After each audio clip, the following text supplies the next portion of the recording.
श्री वल्लभाधीश की जय। आज हम देखेंगे ग्रहण का निर्णय।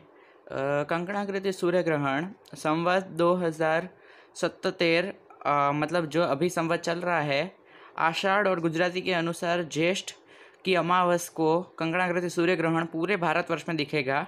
तो भारतवर्ष में सभी को पालन करना है। भारतवर्ष के बाहर अपने स्थानिक पंचांग के अनुसार देख लेना कि अगर दृश्य हो तो पालन करना होगा अपने वहाँ के घड़ी के अनुसार, और अगर न दिखना हो तो फिर पालन नहीं करेंगे। उस हिसाब से ये है भारत की। तो भारत में ये कंकणाकृति सूर्य ग्रहण दिखेगा। शायद एशिया के देशों में ही दिख रहा है, तो शायद से आउट ऑफ इंडिया में जो एशिया में नहीं रहते हैं उनको शायद दृश्य नहीं होगा। तो फिर भी वो अपन अपने जो स्थानिक पंचांग है वहाँ पे जो मिलता है उधर से आप कर लीजिए टैली, तो अच्छा रहेगा। तो अब ये ग्रहण 21 तारीख को है। अभी जो 21 आ रही है, 21 जून 2020 को रविवार को है। ये ग्रहण मिथुन राशि में होगा और मृगशीर्ष नक्षत्र में रहेगा। स्पर्श ग्रहण का सुबह प्रातःकाल 10:07 पर होगा, और मोक्ष होगा दोपहर 1:38 पर, और मध्यकाल रहेगा 11:48 पर। मध्यकाल रहेगा ग्रहण का। पर्वकाल पूरा देखने जाए तो 3.5 घंटे का ग्रहण पूरा चलेगा। पर्वकाल ग्रहण का 3.5 घंटा, और परम ग्रास है वो अप्रॉक्सीमेटली 9 सेकेंड परम ग्रास रहेगा। मतलब जो पूरा परम ग्रास हो जाता है, ढक जाता है, वो हिसाब से। कंकणाकृति सूर्य ग्रहण मतलब एक कंकण के आकार का, जैसे कंकण कैसे होते हैं अपने श्री हस्त में धरते हैं, स्वामी जी प्रभु धरते हैं अपने श्री हस्त में, एक कड़ा जैसा होता है, तो सूर्य भी ऐसे पूरे कड़ा जैसा दिखता है। तो इसे वो कहते हैं कंकणाकृति सूर्य ग्रहण। कंकण के आकार का सूर्य हो जाता है तो कंकणाकृति सूर्य ग्रहण।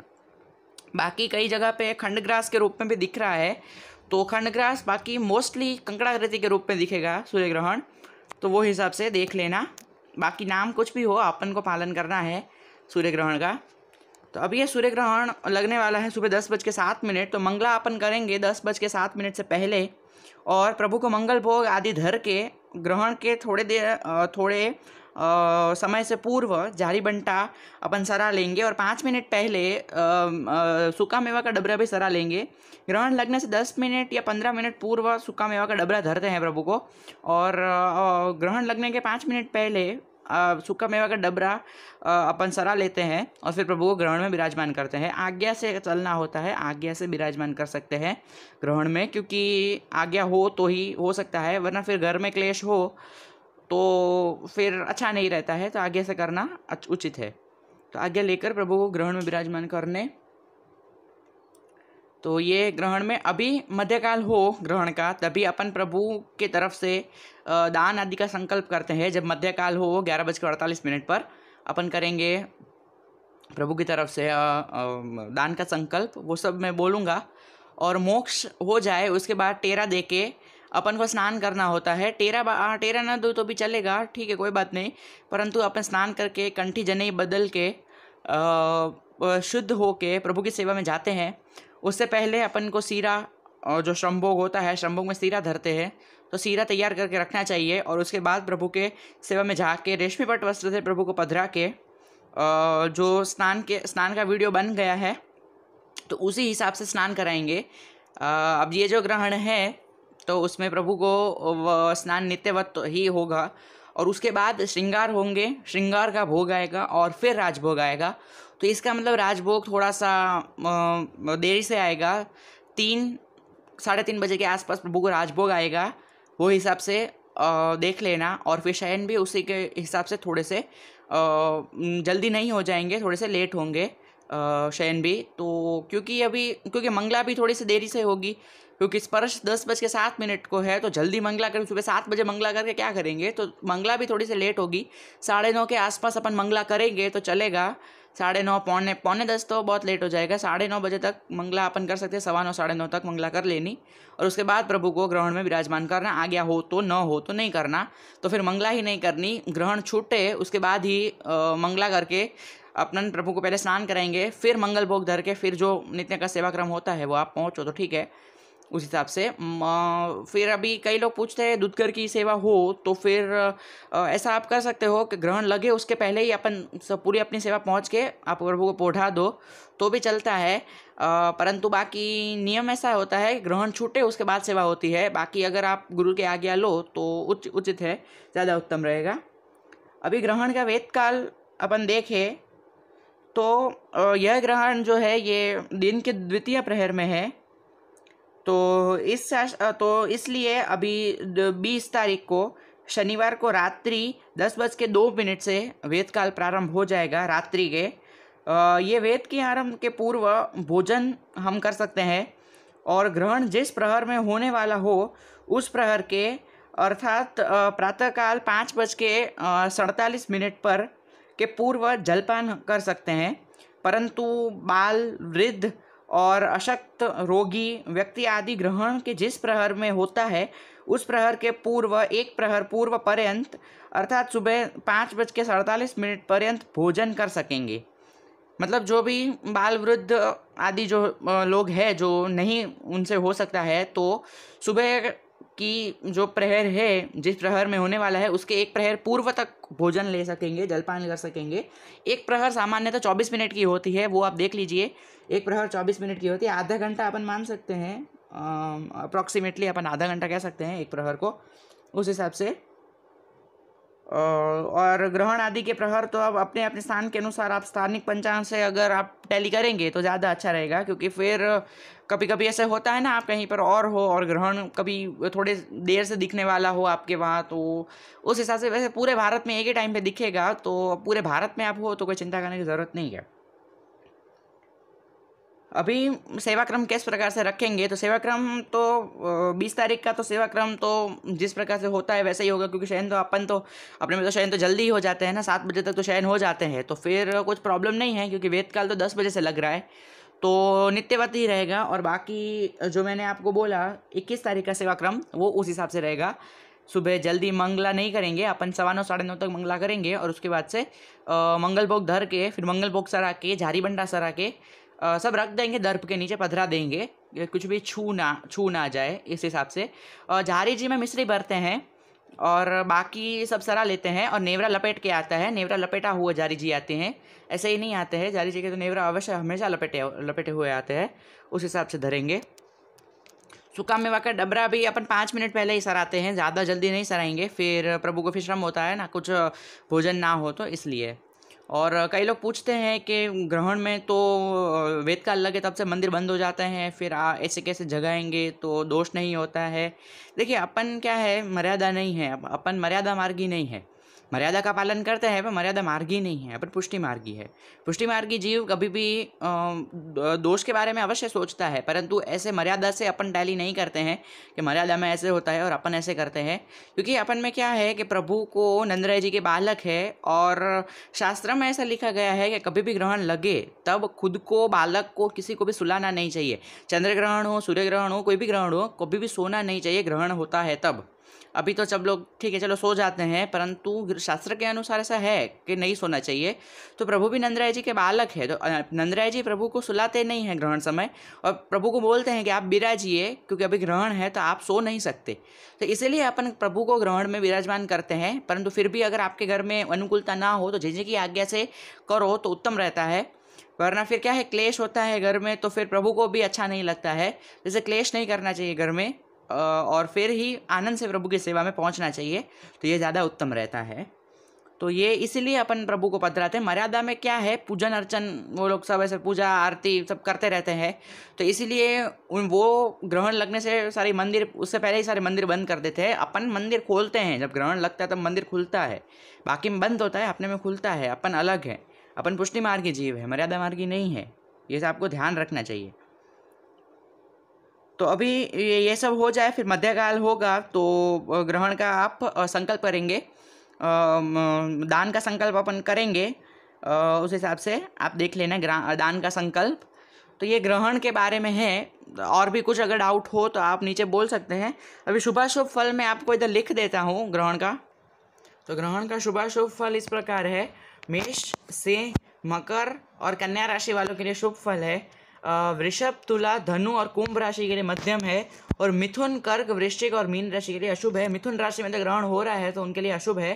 तो इन चारों राशि वालों को विशेष जप पाठ आदि करने, और प्रभु के वृषभ राशि को मध्यम फल है तो ज़्यादा मतलब जप पाठ तो अपन करेंगे ही, परंतु प्रभु की वृषभ राशि है तो प्रभु के वृष राशि में मध्यम फल है ग्रहण का। उस हिसाब से अपन प्रभु में देखते हैं तो प्रभु में मध्यम फल है ग्रहण का उस हिसाब से।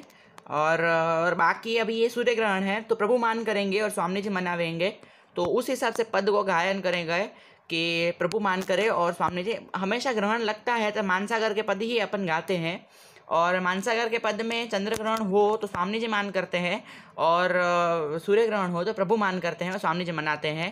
तो इस हिसाब से लीला है प्रभु की, अलौकिक निकुंज की लीला में है प्रभु, तो इसलिए इस प्रकार के अपन पद का गायन करेंगे। तो ये है पुष्टि मार्ग में ग्रहण का निर्णय। अभी गुजराती में बता देता हूँ। तो तारीख 21 जून 2020 રવિવાર જેઠ વદ અમાસ ના કંકરાકૃતિ સૂર્યગ્રહણ દેખાવાનું છે ભારતમાં। બાકી દેશોનો નથી ખ્યાલ, પણ ભારતમાં દેખાવાનું છે। મિથુન રાશિમાં છે અને માર્ગશીર્ષ નક્ષત્રમાં છે। સ્પર્શ સવારે 10:07 થશે, મધ્યમ સવારે 11:48 થશે, અને મોક્ષ બપોરે 1:38 મોક્ષ થશે। એટલે પ્રભુનું મંગલા આદિ જે છે એ 9:15 9:30 સુધી કરી લેવી, અને મંગલભોગ આદિ 10-1 વાગ્યા સુધી સરાવી સુકામેવાળાનો ડબરો ધરી દેવાનો, અને પછી 5 મિનિટ પહેલાં 5 નહીં તો ચાલશે, ચલો 3-4 મિનિટ પહેલાં સરી લ્યો તો ચાલશે। 10:05 સુધી સુકામેવાનો ડબરો સરી લેવાનો, અને જારીજીની અંદર મિશ્રી ભરવાની, જલ નહીં આવે મિશ્રી આવશે, અને નેવરો લપેટીને એ હિસાબથી। અને પર્વકાળ ટોટલ 3 કલાક ને 29 મિનિટનો છે, અને પરમગ્રાસ અપ્રોક્સિમેટલી 9 સેકન્ડનો છે પરમગ્રાસ, 9-10 સેકન્ડનો પરમગ્રાસ રહેશે। તો એ ગ્રહણનું છે। શુભાશુભ ફલ અહીંયા લખ્યું છે, મેષ, સિંહ, કન્યા અને મકર માટે શુભ છે, વૃષભ, તુલા, ધનુ, કુંભ માટે મધ્યમ છે, અને મિથુન, કર્ક, વૃશ્ચિક અને મીન માટે અશુભ ફલ છે। એ ગ્રહણનું શુભાશુભ ફલ છે। અને બાકી બીજું બધું જે 20 તારીખે જે 14ના દિવસે આપણે સેવાક્રમ કરશું એ નિત્ય પ્રમાણે થશે। બાકી આપણું મંદિર બંધ નહીં થાય જે છે ગ્રહણમાં। પધરાવો ઠાકોરજીને, તો જેની આજ્ઞા લઈને પધરાવવું ઉત્તમ રહેશે, કેમ કે નહીંતર પછી આજ્ઞા વગર તમે પધરાવો તો એ ઉત્તમ ન હોય, પ્રભુને શ્રમ થાય। કારણ કે પ્રભુએ વચન મહાપ્રભુજીને આપ્યું હતું કે હું જીવને શરણે લઈશ, કે હું જીવના ઘરે બિરાજી ને એમને ઉપર કૃપા કરીશ। તો એ મહાપ્રભુજીને વચન, આપણે કોઈ વચન નહોતું આપ્યું, કોઈ વૈષ્ણવને વચન નહોતું આપ્યું, એ મહાપ્રભુજીને વચન આપ્યું હતું। ને મહાપ્રભુજી એ એમના લાલનને ગુસાઈજી ગોપીનાથજીને એ જે બ્રહ્મસંબંધનો મંત્ર, જે વચન જે પ્રભુએ જે બ્રહ્મસંબંધનો મંત્ર દીધો એ દીધો કે આનાથી જીવને શરણે લેશો। એટલે જે પણ આજે ગોસ્વામી બાળકો ભૂતલ પર બિરાજે છે એ મહાપ્રભુજીના જ આપણે કહી શકીએ કે મહાપ્રભુજીનું જેમ આપણે સ્વરૂપ જોઈએ, તો એના માટે આપણે એમની આજ્ઞા લઈએ તો જ પ્રભુ અંગીકાર કરે।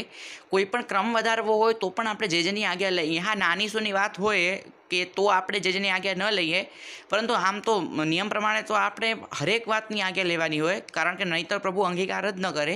પરંતુ આજકાલ ચાલે, અગર જે બિરાજતા ન હોય નજીકમાં, અને અગર આપણી પાસે નંબર બી ના હોય ગુરુઘરનો, તો પછી બહુ નાની સૂની વાત હોય તો આપણે જેમ કે કાંઈ પણ એવું નાનું સૂનું કાંઈ પણ ચેન્જ કરવું હોય તો તમે કરી લો તો ચાલે।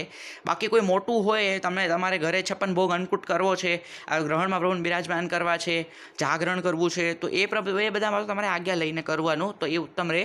બાકી બધામાં ચાલે, તમે બહુ નાની સૂની વાતું હોય તો તમે કરી શકો। જેમ કે પલના કરવા હોય તમારે, કે તમારો આ જન્મદિવસે તમારે પલના કરવા છે, તો એ તમે જેને પૂછ્યા વગર તમે કરી શકો, કારણ કે એમાં પ્રભુને આમ તો જો કે શ્રમ ન થાય, પરંતુ તોય પૂછીને કરો તો ઉત્તમ રહે। બાકી જે પ્રમાણે આપને અનુકૂળતા હોય એ પ્રમાણે મારે તો મારા જે મને કીધું જ છે કે જ્યારે પણ કાંઈ થાય ફોન કરીને પૂછી જ લેવાનું, પૂછ્યા વગર કશું કરવાનું નહીં।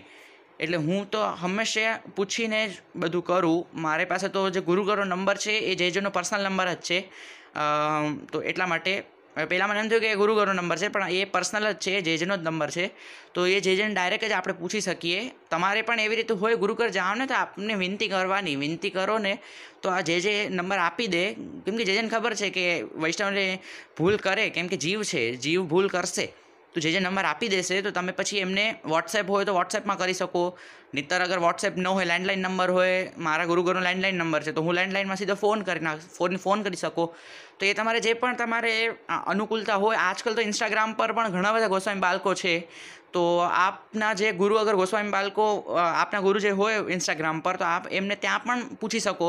ઇન્સ્ટાગ્રામમાં પણ મેસેજની સુવિધા છે, ફેસબુકમાં પણ મેસેજની સુવિધા છે.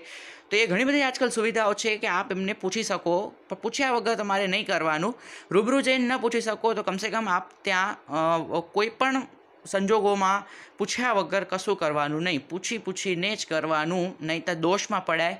ખોટા આપણે દોષના ભાગી બનીએ એના કરતાં આપણે પૂછીને કરવું. ખોટું કરવું, હું પણ જો ઘણીવાર વિડીયોમાં ભૂલ કરી નાખું છું, પણ પાછી ભૂલ સ્વીકાર કરીને હું તમને કહી દઉં છું કે આ મારી ભૂલ થઈ ગઈ હતી. તો એ પ્રકારે અગર મારો આ વિડીયો આજે જોયો, હવે આમાં કાંઈ ભૂલ છે, તમે એ કરી નાખ્યું, તો પાછી તમારે પ્રભુને વિનંતી કરવાની કે અમારી ભૂલ થઈ ગઈ હતી, કે અમને ખ્યાલ નહોતો, અમે ભૂલમાં કરી દીધું હતું. તો એ તમારે વિનંતી કરો, પ્રભુ સ્વીકાર કરે વિનંતી. જીવની વિનંતી પ્રભુ સ્વીકાર અવશ્ય કરશે, કેમ કે પ્રભુએ તમને શરણે લીધા છે, તો પ્રભુ શું કામ સ્વીકાર નહીં કરે? પ્રભુ સ્વયં સ્વીકાર કરશે. તો એ તમારે વિનંતી કરવાની, જેને વિનંતી કરવાની, આજ્ઞા લઈને બધું કરવાનું, આજ્ઞા વિના કશું કરવાનું નહીં. એ હું તમને ફરી કહું છું, આજ્ઞા વિના કશું કરવાનું નહીં. કેમ કે સૂર્યગ્રહણનું છે એવું કે તમે આજ્ઞા ન હોય તો ઠાકોરજીને તમે ન પધરાવી શકો સૂર્યગ્રહણમાં, એવું છે. એટલા માટે તમે આજ્ઞા લઈને કરો તો ઉત્તમ રહે. તો આ છે પશ્ચિમ માર્ગમાં કંકણાકૃતિ સૂર્યગ્રહણનો નિર્ણય. શ્રી વલ્લભાધીશ કી જય.